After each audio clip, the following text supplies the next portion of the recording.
So I said, Lord, I sanctify my sleep. I know there's a dream coming. I just give you that dream. And gave him room to give me the full dream.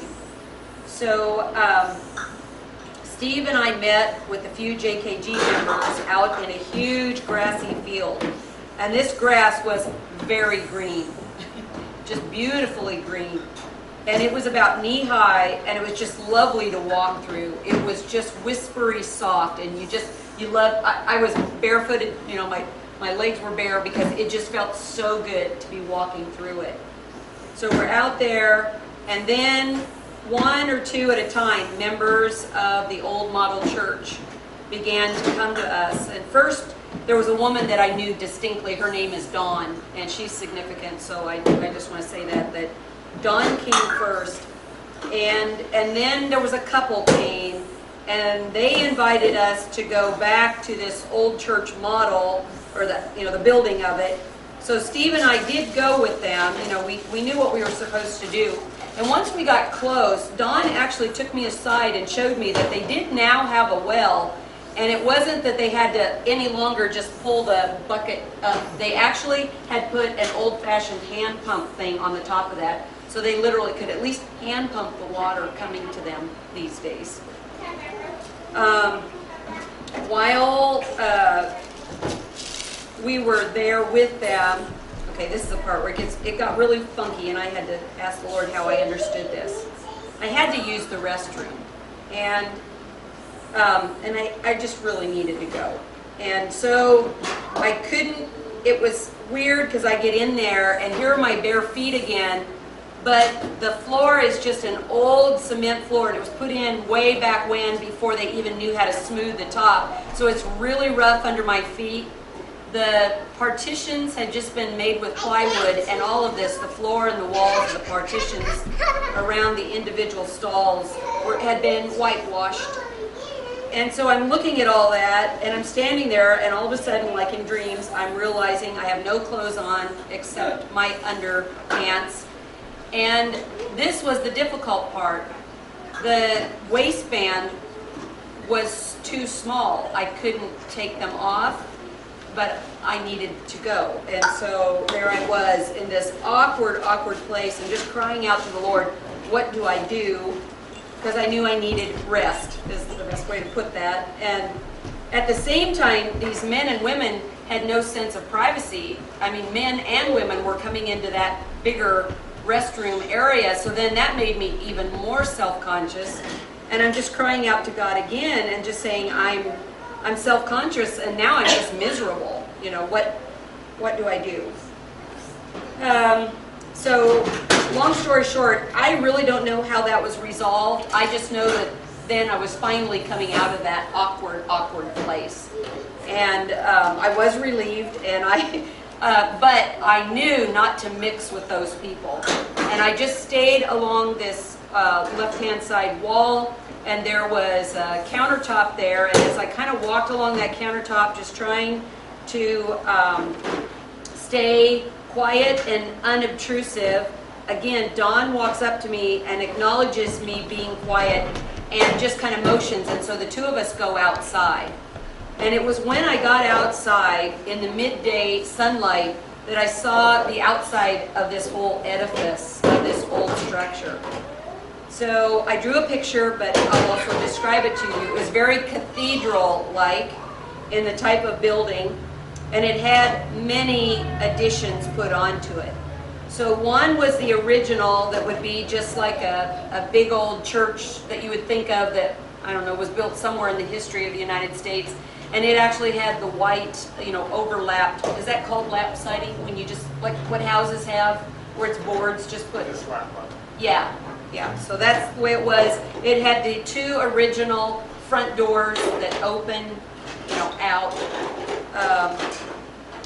And then there's a larger addition, so even the roof line and everything had to be, escalated. But then, and it went out, and that was all brick.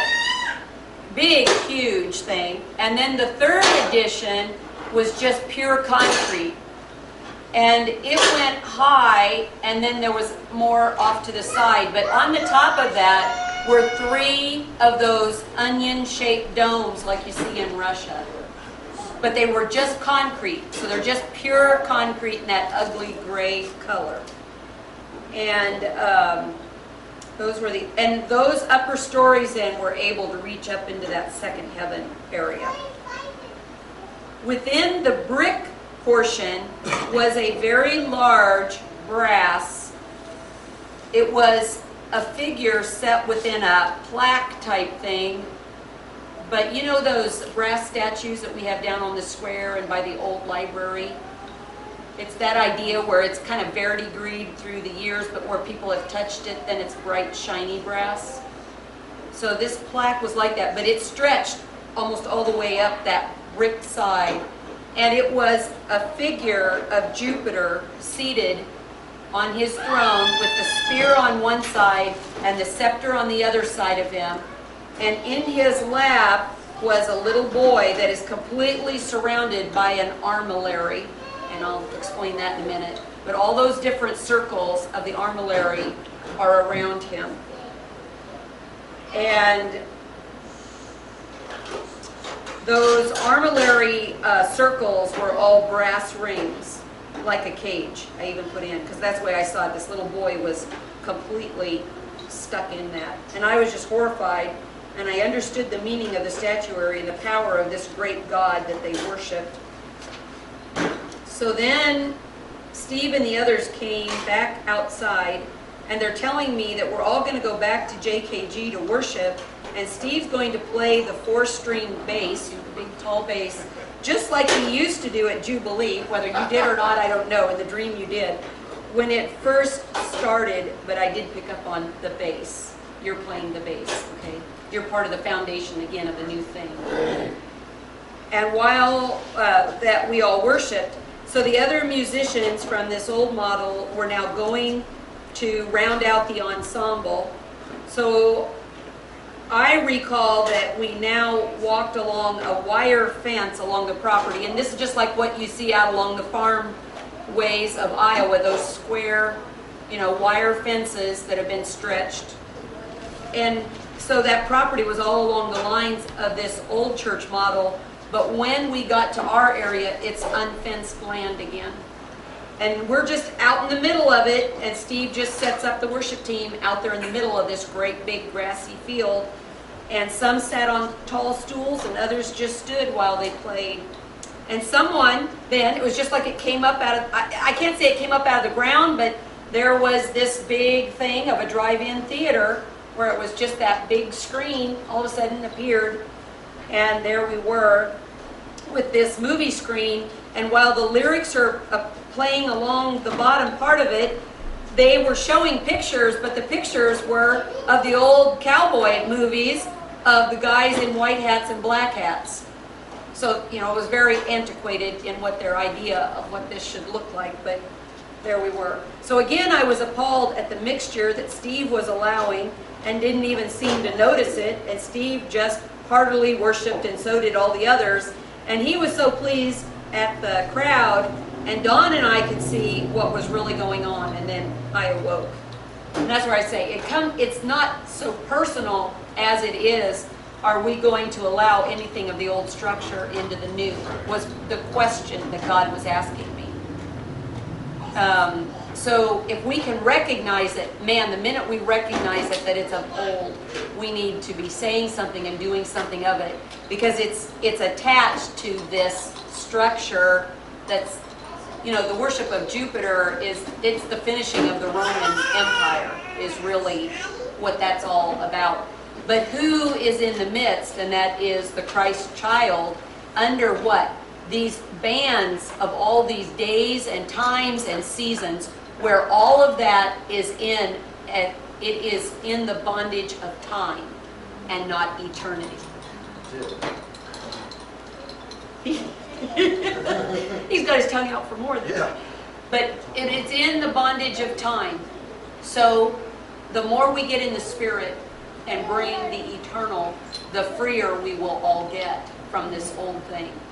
And that humanism structure. So from the days of Babylon to the ending of the Roman Empire was that worship of humankind, Jupiter just being that whole worship of Zeus, which takes you back into the Medo-Persians, which I forget, but then ultimately it goes to the Babylonians and the worship of Marduk, and that's just the worship of Cain, and that whole lineage of the worship of Cain, as opposed to the righteous lineage that God wants us to be, but never worshiping man. Never pulling from our ancestry. That was another reason I think my stomach was so turned last night, is my relatives were just all these genealogies, and I'm like, you just need to know God. You can keep going forward. You don't have to keep trying to figure out who you are today by knowing who your genealogy is. That's the Shem thing, that's the Melchizedek thing. Yes, Not it is. the Yes, yes. It's all eternal. It's all eternal. And so if we'll just get in the eternal, everybody knows their lineage. Because the lineage comes directly from God. You're a child, you're a son and daughter of God. And then out of that too, I really understood from this, it isn't just about the church structure, it's even about the way we worship that is still holding us in times and seasons. So I said, well, God, then that really brings us even to a shift in our language, because we say we want to be even of the order of the Isaacs who knew the times and seasons. Well, there's a certain place that's of God, and then there's a certain place that's of man. Because we want to know times and seasons still, so we can set our pace in God. And I really believe we're just now going to be walking with the presence. He is the one and the source of the times and seasons. And He will tell us when that's significant. And otherwise, we're just supposed to walk with Him. We're not supposed to worry about the time and season that we're even in, unless He distinctly wants us to mark time like the angels do, or mark time and measurements, so that we know the growth of a ministry as it's growing, like the angels would measure the temple and the people and the river and the other things like that. So unless He sends, like I said, a particular season where we would have that angelic measuring so that we know, according to Him, the rate of growth and stuff, we're not to worry about those things. That was pretty much what I took away from that. And also, stay away from these fences. Stay away from what? Stay away from the fences. Don't, you know, the old cowboy song, don't fence me in. I thought that was kind of funny, because that was one of the things I thought about when I woke up from that dream. Those black and white hats, and the guys even with their black and white horses, and, you know, just how the old westerns used to be. And the Lord is saying that, you know, there's a place there that all of this should just be about Him, and nothing about this discerning of spirits even. Because if you get in the presence, that's the only spirit that can be there. You get in the presence, that's the only spirit that can be there. So Amen. I just saw Him really taking us out of a lot of old stuff. And so this anger, this animosity, this boiling rage is the only way I can describe that spirit that is up against us, is anybody who wants us back in that old model. Because they're going to get really nervous without all the stuff they can grab a hold of that's familiar. And because this is definitely going to be a church and worship a kingdom without walls, without fences. Because God Himself is going to be the hedge of protection in all things. The hedge of security, the opening up of our finances and everything. It's all going to be in Him. So that was what we were warring for on Friday. That was what we were warring for. So as we just keep pressing, more will keep coming. And as more comes, it's going to reveal, you know, even more.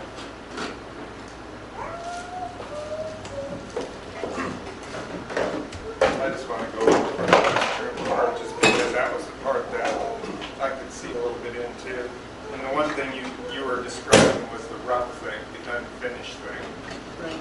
And another thing is the nakedness, which is that transparency.